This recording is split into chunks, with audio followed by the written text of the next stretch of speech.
Good afternoon. My name's Chris Brown with Morgans Financial here in Brisbane, and with me this afternoon is Dennis Wood, the Managing Director of KGL. Welcome, Dennis. KGL's a junior resource company listed on the Australian Stock Exchange, trading a bit below 20 cents with a market cap around $60 million at the 18-20 cent price range. KGL's got the Jervois copper project in the Northern Territory.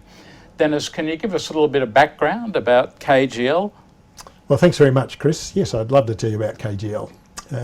I joined the company late 2015. I was dragged in by the major shareholders to take the company forward. They weren't comfortable with the direction and the structure. So we've restructured the company and restructured the company's goals. And the goals are set back late 2015, early 2016, was to build a 10-year robust project that would fund continual exploration. The problem with the project in the past, I think, was that there's so many potential hotspots over the lease that the geologists tend to want to drill everything at once, and of course it's an expensive job, as you would know. So we restructured the board. It's been a total restructure. I now have a board consisting of obviously myself, and I've had plenty of project development experience and success. I employed or initiated the employment of Peter Hay onto the board, and Ferdian. Ferdian represents the major shareholder who decided to take more active involvement in the company going forward to make sure it sticks to the program. Peter Hay brought both a commercial and a mining degree and plenty of experience with him. We then went and tracked down John Gooding and Fiona. John Gooding and Fiona both coming out of MIM Copper back in those earlier days. Fiona with commercial and legal background, and John obviously with mining. John went on to continue his mining experience and also brings with him experience with Tennant Creek. And of course, as time goes on and we start mining at Jervois, that experience is going to count for a lot. Dennis, the main project for KGL is the Jervois copper project, 320 odd k's out of Alice Springs.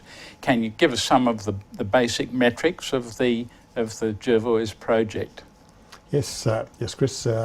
Fundamentally, it's a polymetallic deposit.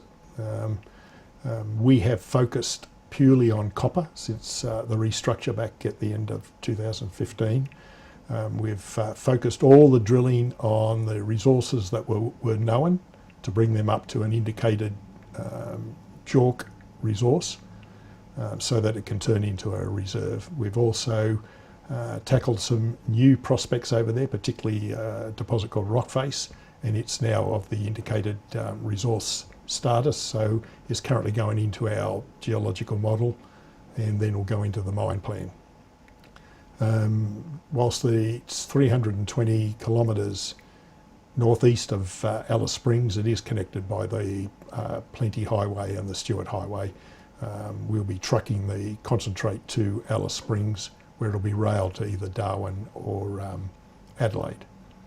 Can you give us some indication of the potential size of the Jervois copper project in terms of annual production? Yeah, certainly. The target when we restructured the company was to get a 10-year robust project. What we've looked at is probably 30,000 tonnes of contained copper a year. Currently we're probably 26,000 tonnes for 10 years. That's about 120 to 150,000 tonnes of concentrate. Our environmental licence allows us to go to 150,000 tonnes of concentrate for the next 15 years.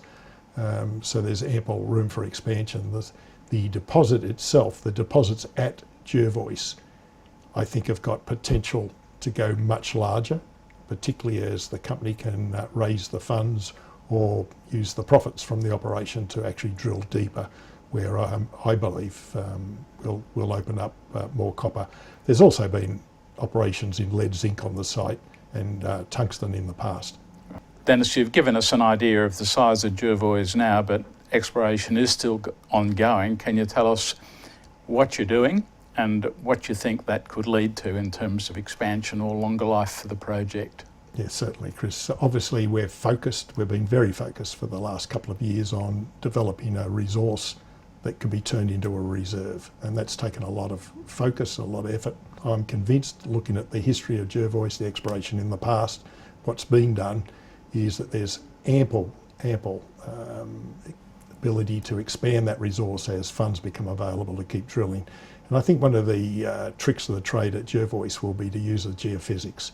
We've very, very successfully used downhole EM to focus the holes that we've been drilling, and as a consequence, the success of each hole has been amazing. I think we've had very few dud holes in our process, because we drill the hole, run the downhole EM, and then drill the next hole, generally speaking.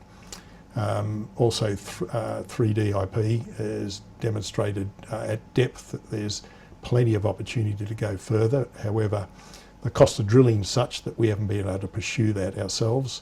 So our current resource at the moment extends, that we know about, at least 14 kilometres. The two resources we're working on, that's the Rockface Bellbird area and the Reward area, are actually 7 kilometres apart along that strike line. Dennis, the most recent announcements from KGL, you've announced a capital raising, non-renounceable rights issue. Can you give us some idea of how much you're raising, how it's going, and what you intend to use the money for? Yeah, certainly. Look, we've only got a small team at KGL in the restructure. There's 6 professionals and myself. That's it. And we've been focused on the drilling and getting the reserve and resource completed, enough to support a 10-year mine plan. We're now looking obviously above that, but the purpose of the capital raising was, firstly, due to coronavirus, the share price had collapsed down to 16 cents, and I think that's way below the value of the company. What I haven't made clear so far is pretty well all our government licensing requirements are in place. Our EIS is done with a recommendation to go ahead from the EPA to the government. We've currently finished and submitted our mine management plan, which is the last issue to be signed off, and that's due to be completed any time now. And we've finished our ILUA and we've achieved our mining leases. So we're fundamentally almost ready to go on the legislation side of the process. We believe we've got our 10-year mine plan. So what are the funds for? The funds are to keep us going to the end of the year with the staff that we've got, and to complete the remodelling of the geology, the replanning of the mining, the costing, to give us a pre-feasibility study, which I expect to be out there by the end of August, and then by the end of the year have it up to feasibility study level. And there may be 1 or 2 updates to the pre-feasibility in the meantime during August, September. Well, thanks, Dennis. Thanks for the update. There you have it, the interview with Dennis Wood, the Managing Director of KGL Resources. So as I say, the recent news has been a non-renounceable rights issue to raise $4 million to advance the Jervois copper project in the Northern Territory, where all the permitting is effectively completed.